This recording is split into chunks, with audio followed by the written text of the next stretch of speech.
This was in November 1897. Birsa Munda was being released after spending 2 years and 12 days in jail. Two of his companions, Donka Munda and Magia Munda, were also being set free. The three of them walked together toward the main gate of the prison.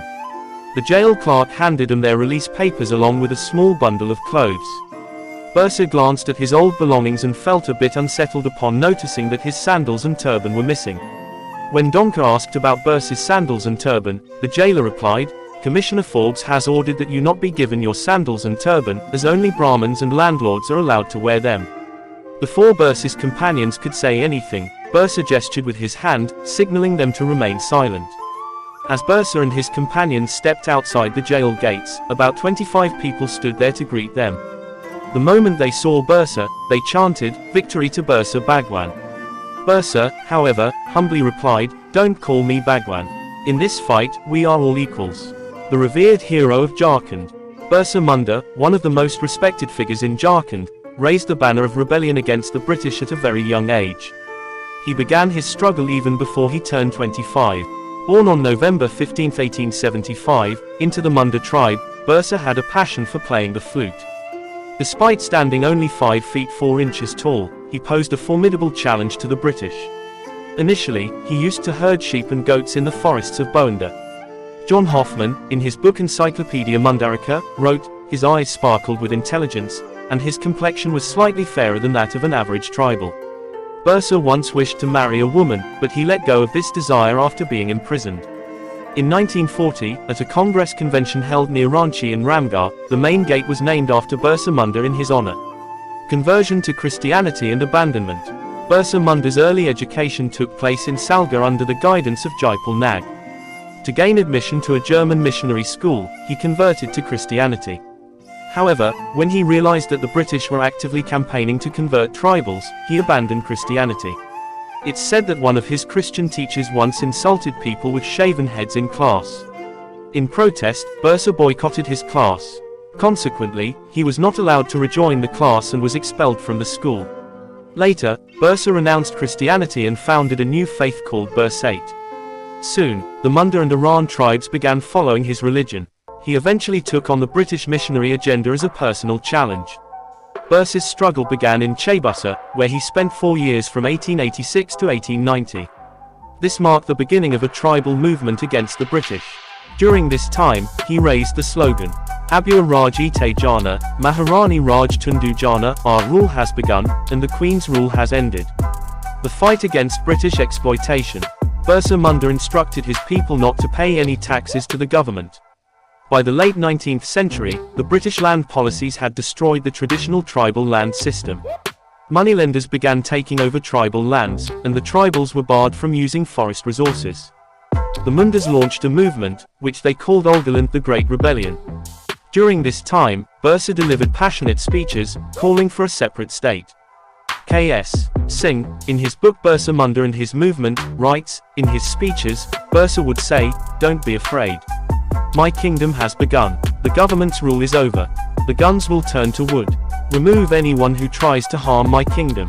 Birsa's followers attacked police stations and the properties of landlords. In several places, the British flag was replaced with a white flag, symbolizing Munda rule. The British government eventually placed a bounty of 500 rupees on Birsa's head, a significant amount in those days. Birsa was first arrested on August 24, 1895, and sentenced to 2 years in prison.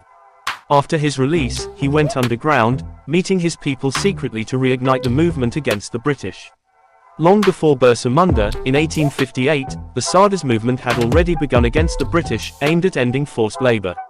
At that time, Baddu Bhagat had organized the tribals against the British near the village of Slajan, close to Ranchi. Baddu Bhagat gathered around 50 tribals, always armed with bows and arrows. Their slogan was, "This is our land, and we will rule it." Whenever a landlord or a police officer was found exploiting the people, Baddu and his team would attack their house. Tarheen Sinha and Ankita Verma write in their book The Legend of Birsa Munda, once, before going on a mission, Baddu and his companions decided to worship at a Shiva temple. When they reached the temple, they found it locked. As they were pondering what to do, suddenly 20 policemen came out of the temple. An encounter broke out, and 12 tribals, including Baddu, were killed, while the rest were captured. It is said that despite being hit by 10 bullets, Baddu said while dying, "Today you may have one, but this is just the beginning. One day, our Ulgalant revolt will throw you out of our land." By the year 1900, Birsa's struggle had spread across 550 square kilometers of small Nagpur. In 1899, he expanded his movement further. That same year, 89 landlords' homes were set on fire. The tribal rebellion grew so intense that the district collector of Ranchi was forced to request military assistance. A clash occurred on the Dombari Hill between the military and the tribals. K.S. Singh writes in his book, "As soon as the tribals saw the soldiers, they raised their bows, arrows, and swords. The British, through a translator, asked them to surrender. 3 rounds of fire were shot, but it had no effect. The tribals felt that Birsa's prophecy had come true, that the British guns had turned into wood and their bullets into water. In response, the tribals shouted loudly. The British then fired 2 rounds, killing 2 people. In the 3rd round, 3 tribals fell. As they fell, the British soldiers launched an attack on the hill." K.S. Singh wrote, "In this clash, hundreds of tribals were killed, and the hill was littered with bodies. After the firing, the security forces threw the bodies of the tribals into ravines and buried many wounded alive. Birsa was also present during this firing, but somehow he managed to escape. It is said that nearly 400 tribals were killed in the incident, but the British police only confirmed the deaths of 11 people. On March 3, the British police surrounded a village near Chakradapur. Birsa's close associates, Mota and Barmi, were captured, but Birsa was nowhere to be found. Then, SP Roosh spotted a hut. Tarheen Sinha and Ankita Verma write, "When Roosh pushed the door of the hut open, he was stunned by the sight inside. Birsa Munda was sitting in the middle of the hut with a strange smile, his legs spread out. He immediately stood up and gestured that he was ready to be shackled. Roosh ordered his constable to handcuff Birsa.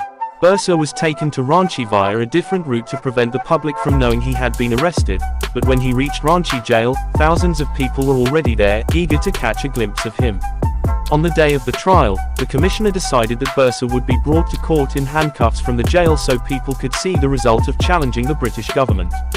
In the courtroom, Commissioner Forbes and DCP Brown sat on the front bench with victorious smiles on their faces. Then, a loud noise came from outside.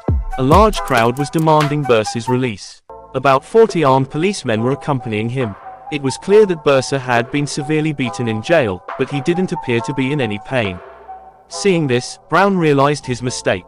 He thought that bringing Birsa to court in chains would send a message about the consequences of rebelling against the British, but the effect was the opposite. Instead of being scared, the people came out in support of Birsa. Birsa was charged with 15 cases, including robbery, rioting, and murder. Birsa was kept in solitary confinement in jail. For 3 months, he was not allowed to meet anyone. He was only allowed out of his cell for 1 hour each day to get some sunlight. One day, when Birsa woke up, he had a high fever and intense pain all over his body. His throat was so swollen that even a sip of water was impossible for him. Within a few days, he started vomiting blood. On June 9, 1900, at 9 a.m., Birsa passed away. Later, Captain Anderson, the superintendent of Ranchi jail, stated before the inquiry committee, "When Birsa's body was brought out of the cell, chaos broke out in the jail." The post-mortem was conducted at 5:30 p.m. on June 9. The report revealed a large amount of water in his body, and his small intestine was completely destroyed. The cause of death was cited as cholera. Birsa's companions believed he had been poisoned. The jail authorities' refusal to provide him with medical care in his final moments further fueled this suspicion. In his last moments, Birsa regained consciousness for a brief period. The words he uttered were, "I am not just a body. I cannot die. The movement will continue." With Birsa's death, the Munda movement lost some of its momentum, but 8 years later, the British government passed the Chota Nagpur Tenancy Act, which stipulated that non-tribals could not purchase tribal land. Birsa Munda's sacrifice not only ignited a revolutionary spirit in Jharkhand but across India. His struggle and determination should always be remembered. If you like this video, don't forget to subscribe to the channel, share this video with others, and leave your thoughts in the comments. Thank you and take care.